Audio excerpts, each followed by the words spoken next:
And that good thing is what sustains us in this moment of existential terror. I walked around imagining that my grandfather was following me like a really nosy ghost, constantly looking over my shoulder. This man, whom I barely knew when he was alive, was now somehow extremely concerned with how I did on my calculus exam. It was totally irrational.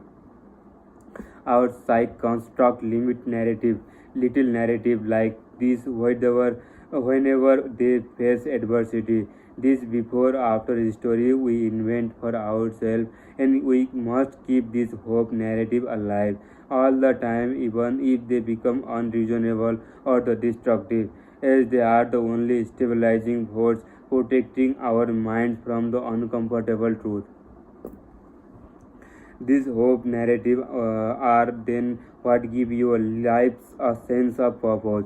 Not only do they imply that there is a something better in the future, but also that it's actually possible to go out and achieve that something. When people prattle on about needing to find their life's purpose, what they really mean is that it is not no longer clear to them what matters. What is worth the use of their limited time here on the earth? In short, what to hope for? They are struggling to see what the before after of their lives should be. That's the hard part, finding that before after for yourself. It is difficult because there's no way ever to know for sure if you have got it right. This is why a lot of people flock to religion, because religious acknowledged this permanent state of unknowing, and the demand faith in the face of it. This is also probably partly why religious people suffer from the desperation and the commit suicide.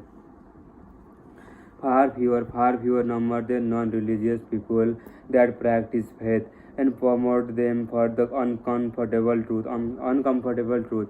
But your hope narratives don't need to be religious. That can be anything. This book is my little source of hope. It gives me a purpose. It gives me a meaning, and the narrative that I have constructed around that hope is that I believe this book might help some people, that is might make both my life and the world a little bit better. Do I know that for sure? No. But it's my little before and after story, and I am sticking to it. It gets me up in the morning and gets me excited about my life. And not only is that not a bad thing, it is the only thing. Do I know that for sure? No. Do I know that for sure? No. But it's my little before and after story, and I am sticking to it. It gets me up in the morning and gets me excited about life. And not only is that not a bad thing, it is the only thing.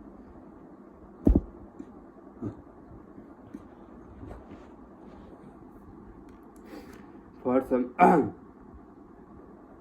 For some people, the before and after story is raising their kids well. For others, it's saving a environment. For others, it's making a bounce of money and having a big ass boat. For others, it is simply trying to impress their golf swing. It's simply trying to improve their golf swing.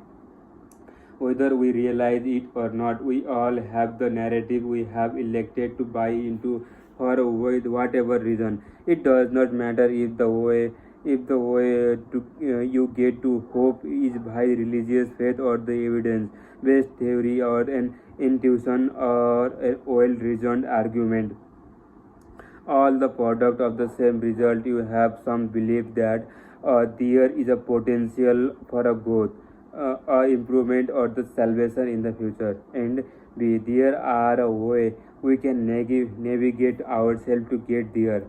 That's it. Day after day, year after year, our lives are made up to the endless overlapping of this hope narrative. They are the psychological carrot at the end of the stick. If if this all sound nihilism, please don't get the wrong idea. This book is not an argument for the nihilism. It is one against nihilism, both of the nihilism with us and the growth sense of nihilism that seem to emerge with a modern world and successfully argue against the nihilism. You must start a nihilism. You must start at the uncomfortable truth.